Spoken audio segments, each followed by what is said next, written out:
I am in Fort Oglethorpe, Georgia at the Chickamauga battlefield, part of the Chickamauga and Chattanooga National Military Park, the first ever national military park in the entire country. So we're gonna go check this place out. Before we explore the battlefield, we'll check out the visitor center.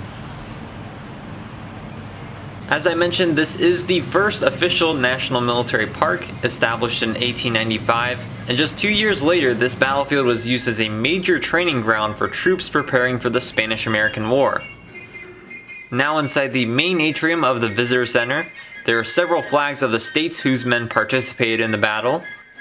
This is believed to be the only surviving battery wagon from the Civil War, and this one was used to carry the cannons of the Chicago Board of Trade Battery.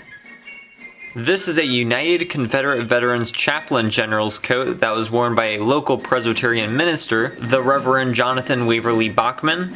There are some mementos from the opening of the National Military Park in September of 1895.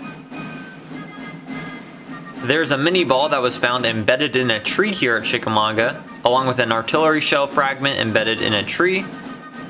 There's another mini ball that was found in a tree, and an artillery shell fragment that was found in a tree on Missionary Ridge over in Chattanooga. There's some more dug up relics like a bayonet, Confederate button, and a Union waist belt plate. There's an eagle breastplate on the left. The one next to it came from a shoulder belt of a Union soldier, and there's an Enfield bayonet. Confederate General James Longstreet said that their best opportunity for great results was in Tennessee. There are some miniature caisson and battery wagon limber and teams.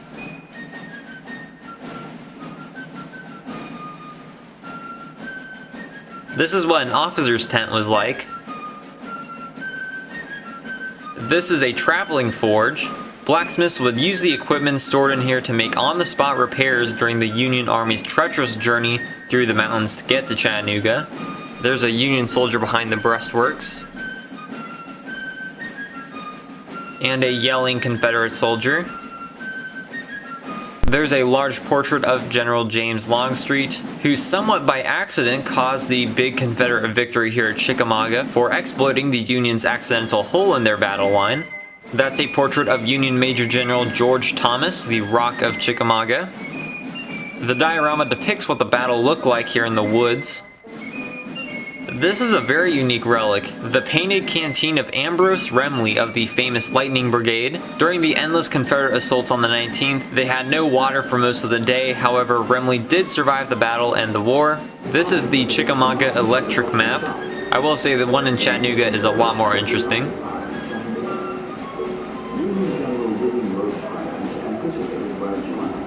Here's all sorts of relics recovered from the battlefield, including canteens, diaries, weapon fragments, and insignia. Those are full-size war logs with some cannonballs embedded inside. This room houses the Fuller gun collection, which obviously has a lot of Civil War era guns. While the most standard were Springfields and Enfields, there are all sorts of more rare weapons from the era displayed here.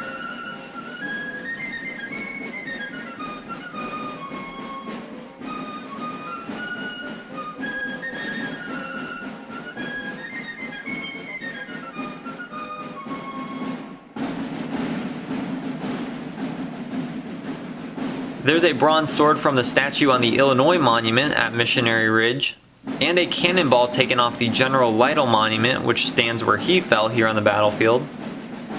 That is the original Chickamauga Visitor Center and Museum building. The area around the Visitor Center was the site of some of the second day's fighting. The Visitor Center is about where the Union left flank was. The blue plaques mark a Union regiment's position, while the red plaques mark a Confederate unit's position, and the cannons mark the accurate placement of artillery batteries. This monument is right by the Visitor Center. The 88th Indiana was one of the brigades that was moved on the morning of September 20th. There's the seal of the state of Indiana emblazoned in bronze on the side. Former Vice President, then Confederate General John C. Breckinridge led an assault on the Union line right around here and was briefly able to penetrate it.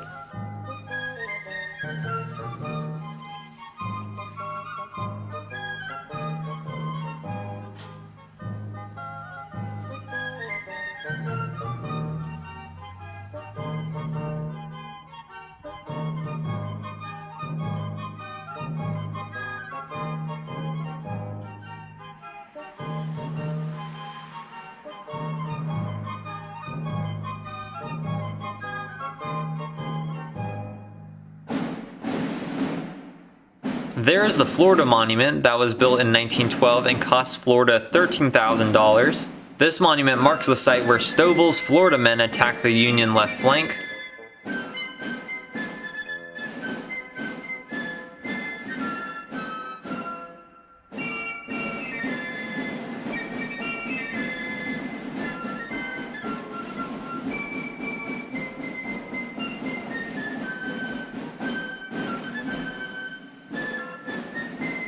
This is where the Confederate assault of the Union position on the second day of the battle took place. This attack was led by General Breckinridge and General Benjamin Helm.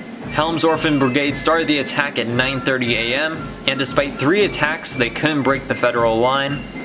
This 15-foot high cannon pyramid is where Colonel Peyton H. Colquitt was mortally wounded during the attack.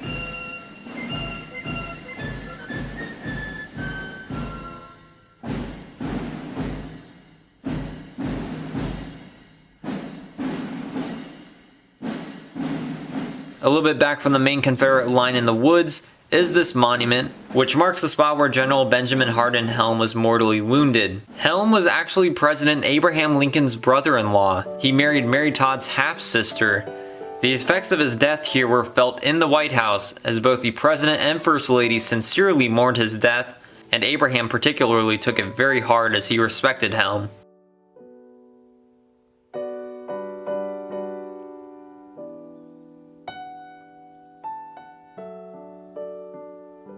This is the monument to the 15th U.S. Infantry, a really interesting limestone monument which depicts a soldier lying down behind the breastworks that were built along here, about to snipe a Confederate.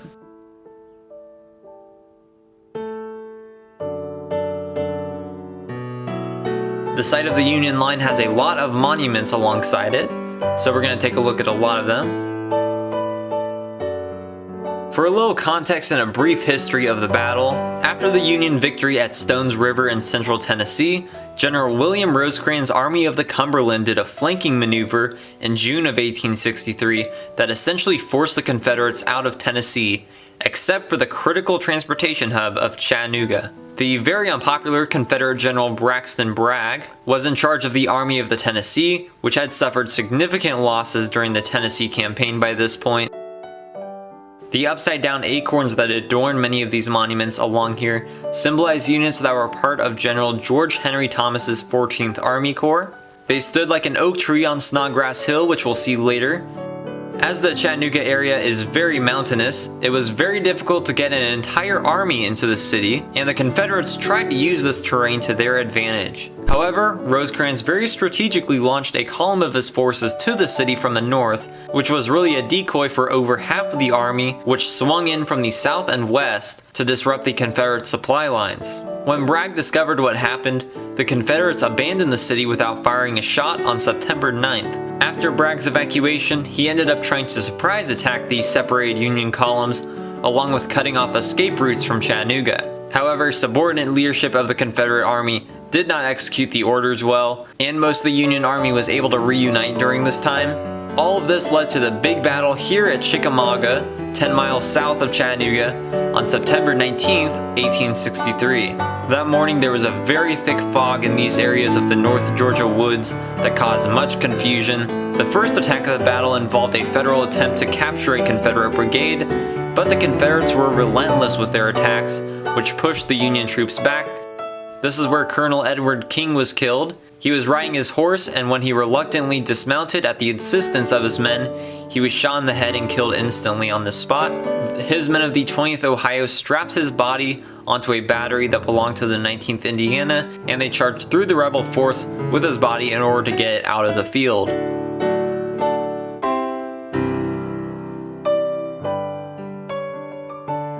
Over on the Confederate side of the road is the Texas Monument. Texas troops were involved with the Confederate breakthrough of the Union line. Much of the fighting throughout the battle resorted to guerrilla tactics, and by the end of the day on the 19th, the bloodshed caused no advantage for either side. On September 20th, Bragg wanted a strike on the Union left at dawn, but it didn't happen. General Leonidas Polk kind of slacked off on that one. The right of the Confederate line finally did it 4 hours after the initial order, But the Union had more time to prepare by this point. Despite that, General Rosecrans, who was mentally and physically exhausted by this point, believed a gap had developed in the center right of the line and ordered many men to plug this hole. However, there was no gap, and that turned out to be a fatal mistake. This ended up creating a quarter-mile hole in the right center line around the Brotherton cabin, which we'll see later. Longstreet took the opportunity to attack when the hole developed and the center and right of the Union lines crumbled. This is where the fatal gap in the Union line caused by the mix-up was, and it was the removal of the Union regiment stationed here that caused the Union Army to collapse here at Chickamauga.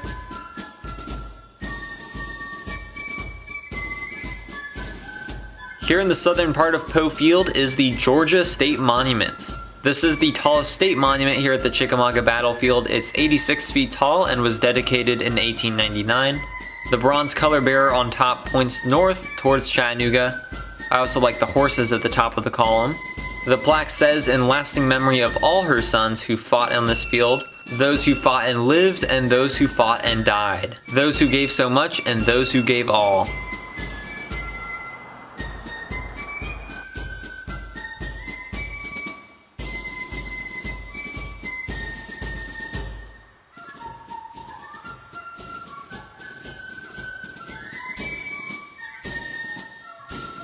This is the Brotherton cabin.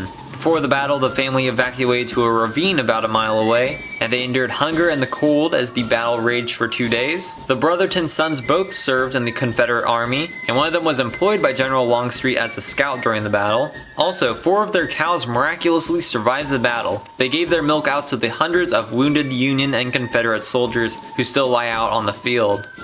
The area around the Brotherton cabin is behind where the Union division pulled out of line and where the Confederates broke through, deciding the fate of the battle. About 11,000 of Longstreet's men swept across this area and charged the thin line of Federals who were unprepared for the fight.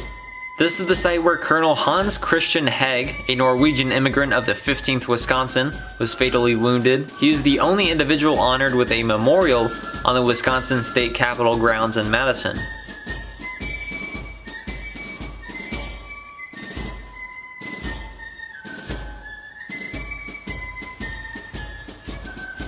On the first day of the battle, thousands of soldiers fought back and forth along this field, trying to gain control of Lafayette Road, which neither side was successful. However, by the end of the day, thousands lay dead or dying in this field.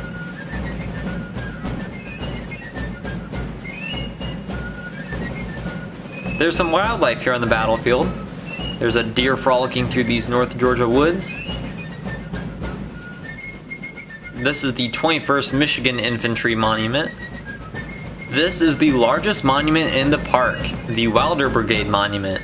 The Mounted Infantry Brigade of Colonel John T. Wilder witnessed the disastrous retreat, so Wilder's men counterattacked on foot and pushed a Confederate brigade back towards the road. When Wilder realized his brigade was isolated, they withdrew up to this hill, where he was able to successfully defend against several assaults until they could retreat back with the rest of the army. It is 85 feet tall, and we can take a spiral staircase all the way to the top. The monolithic monument started construction in 1892, but work ended after the Panic of 1893, then it was completed later in 1899.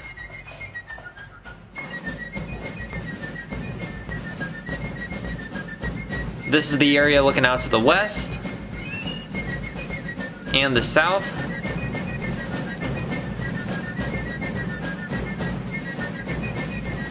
To the east is where the breakthrough took place, and the disastrous retreat came towards this direction. And there is Lookout Mountain in the distance, which would become another battlefield less than 2 months later.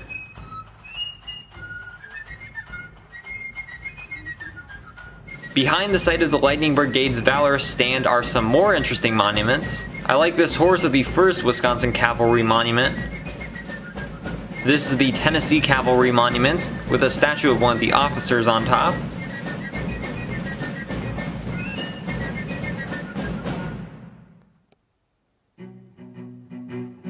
The 5th Wisconsin Battery has a very unique monument with some wheels on it.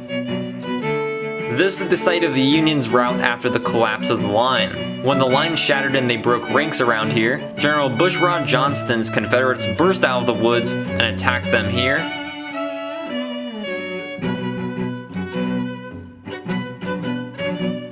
This was the site of General Longstreet's headquarters. It was also used by General John Bell Hood, who was wounded here again just months after his disabling wound at Gettysburg. This time he had to get his right leg amputated. This is the Snodgrass cabin. As the Union made their last stand around this cabin, the family of 9 had to take cover in a ravine. The cabin was also used after the battle for treating injured soldiers, including many of the Union men who were not able to be extracted. This would have been a gruesome place in the days following September 20th, 1863. This was the site of the field headquarters of Major General George H. Thomas. This was the site of his famous stand that earned his nickname. Thousands fell right around here on Snodgrass Hill.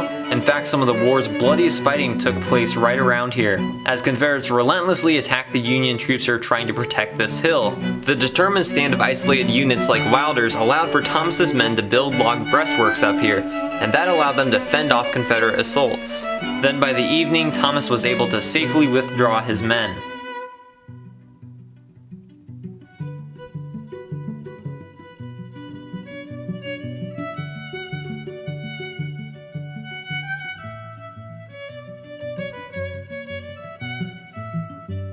The 2nd Minnesota Monument has a great statue grouping, one of the best monuments in the park.